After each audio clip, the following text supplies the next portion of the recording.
heart of India, in the state of Madhya Pradesh, lay the bustling industrial city of Bhopal.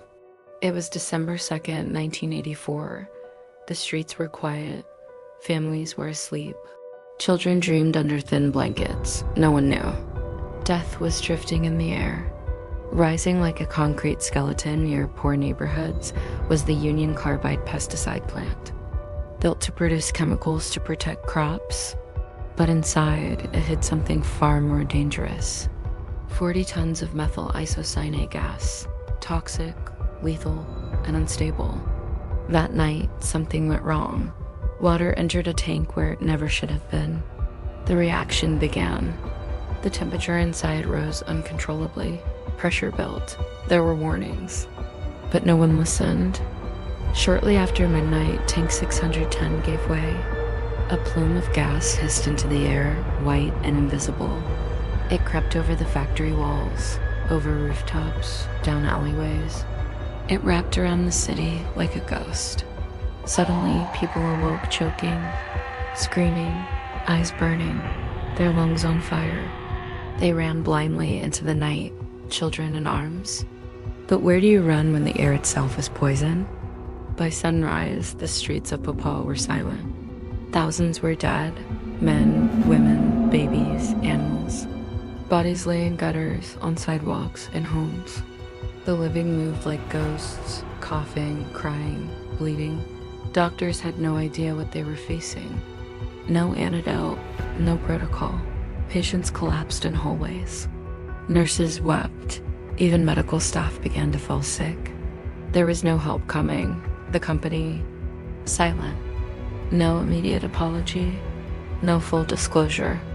Union Carbide claimed sabotage. They blamed workers. They blamed India.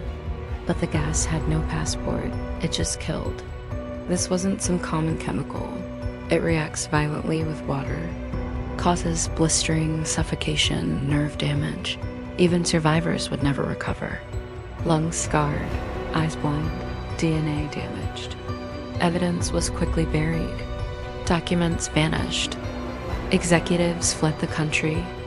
Warren Anderson, CEO of Union Carbide, arrived then vanished too.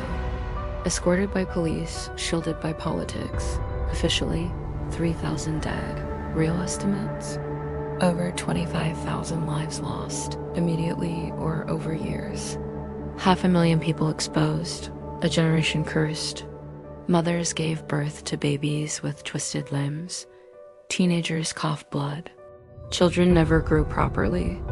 Some developed cancers before age 10. Every breath was pain. The factory was never cleaned. Poison seeped into the soil, into drinking wells, into food. To this day, the land remains cursed. The groundwater still sings with death. Activists rose, survivors marched. Courts were flooded with petitions. But justice was slow, and often cruel. Compensation was minimal. Union Carbide denied responsibility again and again. It became a political war. India accused America of shielding the culprits. The US refused extradition. The dead of Bhopal were traded for diplomacy. Parts of Bhopal became unlivable. Schools closed, businesses collapsed, people lived in fear, and still, Union Carbide's ruins stood untouched, as if mocking the dead. In 2001, Dow Chemical bought Union Carbide. Survivors hoped for accountability, but Dow denied responsibility. It wasn't our crime, they said, but the bodies were still there. While the world remembered Chernobyl and Hiroshima, Bhopal was forgotten. No global memorials, no justice tribunals. Just a footnote in corporate history. The true horror of Bhopal isn't just the deaths. It's the silence, the denial, the way lives were reduced to numbers, then erased. It was not an accident. It was negligence, greed, and abandonment. Bhopal is not the past.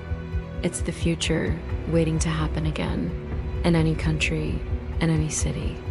When profit matters more than people, the air becomes a weapon. If this story disturbed you, it should, because what happened in Bhopal could happen anywhere. Don't let silence bury the dead. Subscribe to the channel for more dark and powerful stories. We move in silence.